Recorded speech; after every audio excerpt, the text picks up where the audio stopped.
السلام علیکم پیارے دوستوں، آج میں آپ کو ایک بادشاہ کی کہانی سناؤں گی جسے ناچ گانے سننے کا بہت شوق تھا۔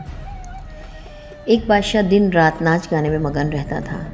محل میں، دربار میں یا سیر و شکار کے وقت بس ناچ گانے اس کے لیے گویا خوراک کا درجہ رکھتے تھے۔ ناچنے والی عورتیں اور لڑکیاں، ساز بجانے والے لوگوں کی پوری فوج ہر وقت اس کے ساتھ رہتی تھی۔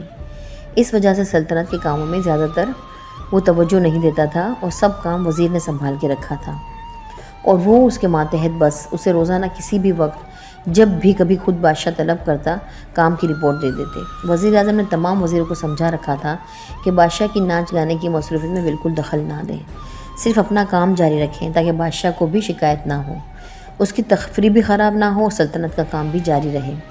رعایا کو شکایت کا موقع نہیں ملنا چاہیے۔ وزیر اعظم کی عقل مندی کی وجہ سے بادشاہ کی لاپرواہی کے باوجود ملک کا انتظام چل رہا تھا۔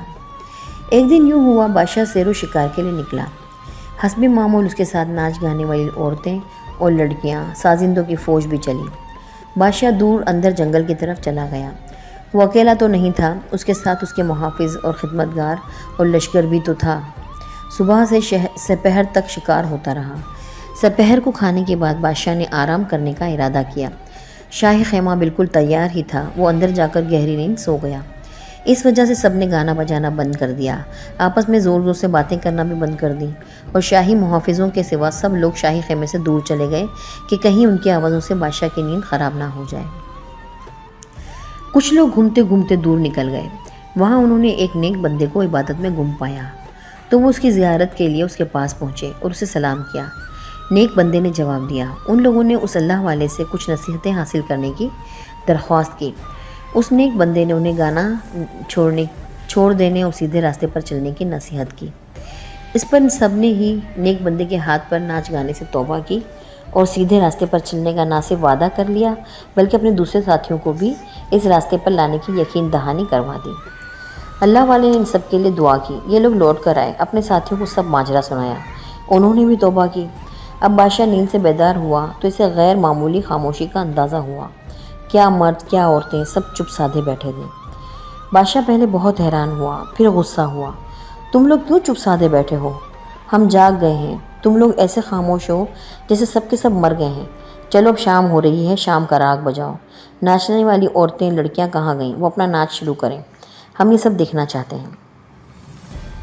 سازندوں کا سردار اور ناچنے والی عورتیں، لڑکیوں کی نگران عورت آگے بڑھی اور بادشاہ سے کہا، اے ہمارے بادشاہ، ہم سب نے ایک اللہ کے اوپر ایمان لائے ہیں اور ایک اللہ والے کے ہاتھ پر توبہ کر لی ہے کہ اب ناچ گانا بالکل نہیں کریں گے۔ آپ ہم سے جو چاہے خدمت لے لیں، ہم سب حاضر ہیں، لیکن آج سے عورتیں، لڑکیاں ناچیں گی نہیں، نہ سازندے کوئی ساز بجائیں گے۔ آپ کو تو ہمارے بادشاہ ہونے کے ناطے ہم سے پہلے یہ حکم دینا چاہیے۔ بادشاہ جو ساری عمر راگ، رنگ و ناچ کے گانے میں گزار چکا تھا، یہ ساری باتیں برداشت نہ کر سکا اور زور سے چلایا، یہ ساری باتیں تم لوگوں کو کون سکھا رہا ہے؟ سازندوں کے سرکار نے کہا، بادشاہ سلامت، یہاں تھوڑے فاصلے پر ایک اللہ والا ہے، اپنے رب کی یاد میں گم ہے۔ اسی نے ہم سب کو پچھلی گناہوں کی زندگی سے توبہ کروائی ہے اور سیدھے راستے پر لا کر ڈالا ہے۔ وہ اب ہمارا محسن ہے، آپ بھی اسے ضرور مل لیں، وہ نیک بندہ آپ کی آخرت سنوار دے گا۔ بادشاہ بالکل آپے سے باہر ہو گیا۔ 2 ٹکے کا فقیر اور بادشاہ کو نصیحت کرے گا، میں اس کو قتل کروا دوں گا۔ اور سچ مچ بادشاہ نے اپنے محافظوں کو حکم دیا کہ اس نیک بندے کو پکڑ لائیں۔ سب نے احتجاج کیا مگر بادشاہ نے کسی کی نہیں سنی۔ اس کے محافظ اس اللہ والے کو گھسیٹتے ہوئے لے آئے۔ وہ اسے اٹھا کر گھوڑے پر بٹھا کر بھی لا سکتے تھے، مگر بادشاہ کا مقصد اس نیک بندے کو ذلیل کرنا تھا، لہٰذا اس کے محافظوں نے اس کے حکم کی تعمیل کی۔ وہ اللہ والا بندہ بادشاہ کے سامنے لایا گیا۔ بادشاہ سخت غصے میں تھا، گرجا، تم میرے آدمیوں کو کیا سبق پڑھا رہے ہو؟ میں دن بھر سلطنت کا کام کرتا ہوں، کیا کچھ دیر ناچ گانا بھی نہیں دیکھ سکتا؟ تم مجھے اتنی سی تفریح سے بھی محروم رکھنا چاہتے ہو؟ بولو تم کو کیا سزا دی جائے؟ اللہ والا سچ مچ اللہ والا ہی تھا، لہٰذا اس اللہ والے نے انتہائی بے نیازی سے کہا، اے بادشاہ، میں نے اپنی طرف سے کچھ کہا ہو تو بے شک مجھے جو چاہو سزا دے دو۔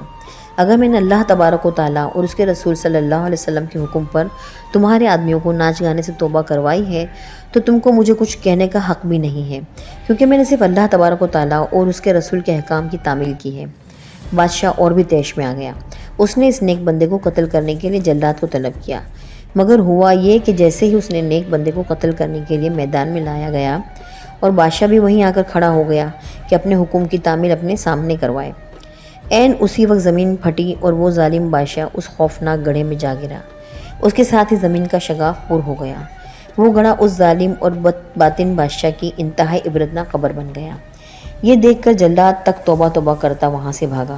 لوگوں نے اس اللہ والے سے کہا، اب تم ہی ہمارے بادشاہ بن جاؤ، مگر اس نے کہا، میں اس دنیا کو لات مار چکا ہوں، دوبارہ اس کی طرف کیسے جا سکتا ہوں؟ تمہارا وزیر اعظم بہت اچھا، عقل مند اور رعایا کا خیال رکھنے والا ہے، اسے اپنا بادشاہ بنا لو۔ اس کے لیے، اس کے ساتھی وزیروں سمیت پوری قوم کے لیے اس بادشاہ کا عبرتناک انجام کافی سبق ہونا چاہیے تھا۔ لوگوں نے وزیر اعظم کو اپنا بادشاہ بنا لیا۔ اللہ والا دعائیں دیتا ہوا جنگل کی طرف چل دیا، کیونکہ اس کا مشن پورا ہو چکا تھا۔